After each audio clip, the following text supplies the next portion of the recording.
পেশাব করার পর পানি নাকি টিস্যু নিলে পবিত্র হওয়া যাবে? পেশাব করার পর আমরা কিভাবে পবিত্র হব? দুইটা পদ্ধতি আছে। সবচেয়ে উত্তম পদ্ধতি হলো পানি ব্যবহার করা, তার আগে কুলুক ব্যবহার করা। কুলুক দিয়ে মুছলেন, এরপর পানি দিয়ে ধুইলেন, এটা হলো সবচেয়ে উত্তম। এটা যদি না পারেন তো অন্তত পানি দিয়ে ধুবেন। সেটাও না পারলে টিস্যু বা কোনো ঢিলা ইত্যাদি দিয়ে আপনি পরিষ্কার করবেন। কিন্তু পেশাব থেকে পবিত্র আপনাকে হতেই হবে। নবী করিম সাল্লাল্লাহু আলাইহি ওয়াসাল্লাম বলেছেন, ইস্তানজিহু মিনাল বাউল, তোমরা পেশাব থেকে ভালো করে পবিত্রতা অর্জন করো। কেন? কারণ ফাইন্না আম্মাতা আযাবিল কবরি মিনহু, বেশিরভাগ কবরের আযাব হবে পেশাব থেকে ভালো করে পবিত্র না হওয়ার কারণে। আল্লাহ তাআলা কোরআনে কারীমে মদিনার কুবাবাসীর প্রশংসা করে বলেছেন, ফিহি রিজালুন ইউহিব্বুনা আন ইয়াতাতাহহারু ওয়াল্লাহু ইউহিব্বুল মুত্তাহিরিন। এই কুবাবাসীর প্রশংসা আল্লাহ করছেন, এই জন্য সেই সময়ের কুবাবাসীদের কথা বলা হচ্ছে যে তারা খুব ভালো করে পবিত্রতা অর্জন করতে পছন্দ করেন। ভালো করে পবিত্রতা অর্জনের সংজ্ঞা কি?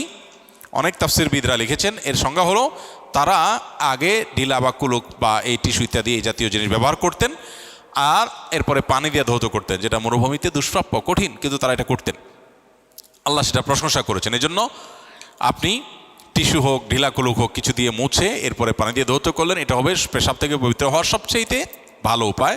এটা যদি না পারেন তাহলে পানি ব্যবহার করবেন, সেটাও না পারলে টিস্যু ব্যবহার করবেন। যে কোনো মূল্য আপনাকে পবিত্র হতে হবে, যাতে করে পেশাবের ফোঁটা বা ধারা বন্ধ হয়ে যায়, সেটুকু নিশ্চিত করতে হবে। তবে এর মানে এই না যে পেশাব করার পর আপনি দৃষ্টিকটুভাবে মানুষের সামনে হাঁটাহাঁটি করবেন, সতরের এক অংশ খুলে যাবে, এটা অনুচিত। প্রয়োজনে ওই জায়গায় বসে অপেক্ষা করে আপনি যেভাবেই হোক পবিত্র হওয়ার এবং পেশাবের ফোঁটা বন্ধ হওয়ার এবং ধুয়ে পরিচ্ছন্ন করা বা মুছে পরিচ্ছন্ন করা, এটুকু আপনাকে নিশ্চিত করতে হবে। প্রাইমারি স্কুলে ইদানিং সরকার থেকে ছাত্রদের টিফিন দেওয়া হচ্ছে। দেখা যায় অনেক সময় শিক্ষার্থীরা আসে না, এই খাবার বাসায় নিয়ে আসে। ওই বেঁচে যাওয়ার টিফিন কি আমরা খেতে পারবো কিনা, এর জন্য সরকারের নীতিমালা কি আছে আমি জানি না। যে নীতিমালা যেটা আছে এটা ফলো করতে হবে। নীতিমালা যদি থাকে যেটা ব্যাক করার, তাহলে অবশ্যই ব্যাক করতে হবে। যদি থাকে যে এটা ব্যাক করার মতো না, নষ্ট হয়ে যাওয়ার মতো জিনিস, তাহলে সেক্ষেত্রে নিশ্চয়ই গাইডলাইন দেওয়া থাকবে। গাইডলাইন যদি দেওয়া না থাকে তাহলে উপযুক্ত হকদার থাকলে তাদেরকে বিতরণ করে দিতে পারেন, যদি এটা ব্যাক করার কোনো উপায় না থাকে। আপনি বাসায় নিয়ে যাবেন কিনা এটা নির্ভর করে যে খাবারের ধরনটা কি, রাখার মতো কিনা, এবং এছাড়া বিকল্প আর কি আছে। এই সব বিষয়গুলো দেখার পর, বিশ্লেষণ করার পর বলা যাবে যে এটা আপনি নিতে পারেন কিনা। যদি মনে হয় যে আপনার কাছে আর কোনো অপশন নাই, এটা এখন আইদার ফেলে দিতে হবে, পচে যাবে, আর না হলে আপনার বাসায় নিয়ে যেতে হবে, তাহলে অবশ্যই পচার চাইতে, ফেলে দেওয়ার চাইতে আপনার বাসায় নেওয়া উত্তম হবে। কিন্তু তার আগে আর কোনো অপশন আছে কিনা সেটিও আপনাকে দেখতে হবে। মৌলিক ইবাদত ছাড়া বিশেষ কি ইবাদত আছে যা একজন মুসলিমকে আল্লাহর খুবই নিকটে নিয়ে যায়?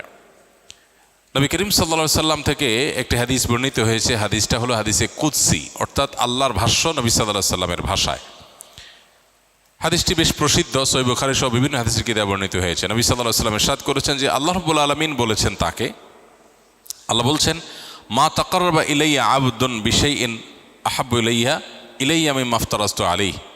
অর্থাৎ আল্লাহ বলছেন যে বান্দার প্রতি আমি যে আমলগুলোকে ফরজ করে দিয়েছি, যেমন 5 ওয়াক্ত নামাজ পড়া ফরজ, পর্দার বিধান মেনে চলা ফরজ, হালাল উপার্জন করা ফরজ, ফরজ যে কাজগুলো আল্লাহ বলছেন যে তিনি যেগুলো বান্দার উপর অপরিহার্য করে দিয়েছেন, এইগুলোর মাধ্যমে বান্দা আল্লাহর নৈকট্য লাভ করে। আল্লাহর নৈকট্য লাভের, আল্লাহর প্রিয় পাত্র হওয়ার, আল্লাহর প্রিয়জন হওয়ার সবচাইতে নিকটতম উপায় হলো, সবচেয়ে কার্যকর উপায় হলো ফরজ আমলগুলো করা। হাদিসের শেষ অংশে এসে বলেছেন, ওমা ইয়াজালু আবদি ইয়াতাকাররাবু ইলাইয়া বিন নওয়াফিল। আর ফরজ আমলের পর বান্দা যখন নফল আমল করতে থাকে, তখন নফল আমলগুলো করতে করতে করতে করতে বান্দা আল্লাহর অনেক বেশি নৈকট্য অর্জন করতে পারে। এমনকি এমন একটা পর্যায়ে হয়ে যায় যে তার চোখ, তার কান, তার সব অঙ্গ প্রত্যঙ্গ আল্লাহ দ্বারা নিয়ন্ত্রিত হয়, অর্থাৎ আল্লাহর হুকুমের বাইরে সে চলতে পারে না। তো এই জন্য আল্লাহর নৈকট্য লাভের জন্য আমাদের উচিত ফরজ আমলগুলোকে সবচেয়ে গুরুত্বের সাথে করা। আর দ্বিতীয়ত কাজ হলো নফল আমলগুলোকে খুঁটে খুঁটে করা। নামাজের মধ্যে নফল আমল আছে, রোজার মধ্যে নফল রোজা আছে, দানের মধ্যে নফল দান আছে। প্রত্যেকটা ইবাদতেরই যেগুলোর ফরজ ফরম্যাট আছে, এই সবগুলোর আবার আরেকটা ফরম্যাট আছে, সেটা হলো কি ফরম্যাট? নফল ফরম্যাট। একটা হলো ম্যান্ডেটরি, করতেই হবে ফরজ ফরম্যাট, আরেকটা হলো করলে সওয়াব হবে, না করলে গুনাহ নেই। তো ফরজ ফরম্যাট ছাড়া নফল ফরম্যাট দিয়ে তো প্রিয়পাত্র হওয়ার সুযোগ নেই। একজন কোনো অফিসে জব করেন, তিনি অফিস মালিকের প্রিয় পাত্র হতে হলে অফিসের যে মেইন ডিউটি 9টা to 5টা, এটা তো তাকে করতেই হবে। এই ডিউটিতে যদি ফাঁকি দেয় তাহলে কি অফিস মালিকের, অফিস কর্তৃপক্ষের তিনি প্রিয়পাত্র হতে পারবেন? মূল ডিউটি তাকে পালন করতেই হবে। এর পাশাপাশি তিনি যদি আরও আগে আসেন, সবার পরে যান, আরও বিষয় দেখভাল করেন, তখন তিনি আরও প্রিয়পাত্র হয়ে উঠবেন। ঠিক একইভাবে 5 ওয়াক্ত নামাজ না পড়লে কেউ আল্লাহর প্রিয়পাত্র হওয়ার সুযোগ নাই। অনেকে দেখবেন আজকাল দাবি করে তারা আল্লাহর অলি হয়ে যাচ্ছে, অলি হওয়ার পথে যাচ্ছে, নামাজের খবর নেই, ফরজের খবর নেই। তো ফরজগুলো ঠিক রাখলেন, এর পাশাপাশি আপনি সাধ্য অনুযায়ী তাহাজ্জুদ, তারপর সালাতুল ইশরাক, সালাতুদ দুহা, মসজিদে ঢুকার নামাজ, ওজুর নামাজ, এগুলো পড়লেন, তখন আল্লাহর আরও প্রিয়পাত্র হলেন। দানের ক্ষেত্রে যাকাত বছরে একবার, এটা আপনার সম্পদের উপর অপরিহার্য। এর পাশাপাশি আপনি যদি নফল দান করেন, মসজিদে, মাদ্রাসায়, গরিব দুঃখীকে, আত্মীয় স্বজনকে, প্রতিবেশীকে, অভাবী মানুষকে, তাহলে এর মাধ্যমে আল্লাহর আরও প্রিয়পাত্র হয়ে উঠতে পারবেন। তো এই জন্য এই দ্বিমুখী বা দুই দিককার প্রচেষ্টা, এটি যদি আমাদের চলতে থাকে, ইনশাআল্লাহ আল্লাহ তাআলা আমাদেরকে তার নৈকট্য লাভ করার তৌফিক দান করবেন। আমরা অনেক সময় হতাশ হয়ে যাই, আমাদের ইসলাহ খুব জরুরি হয়ে পড়ে, কিন্তু আমরা এমন আলেম বা পথ পাই না। আমাদের ইসলাহের বিষয়টা আমরা কিভাবে পেতে পারি? ভাই, আত্মশুদ্ধি বা নিজের সংশোধনের জন্য আল্লাহ নেককার বান্দা, ভালো মানুষ, মুত্তাকি পরহেজগার মানুষদের সোহবত, সাহচর্য, সান্নিধ্য, এর কোনো বিকল্প নেই। অতএব এই জায়গাটা আমাদের যেতে হবে। যেমন প্রশ্নে লিখেছেন যে ভালো মানুষ খুঁজে পান না, এটা কোনো কোনো ক্ষেত্রে শয়তানের ধোঁকা। ভালো মানুষ বলতে অনেক বড় নামকরা আলেম হইতে হবে এমন জরুরি না।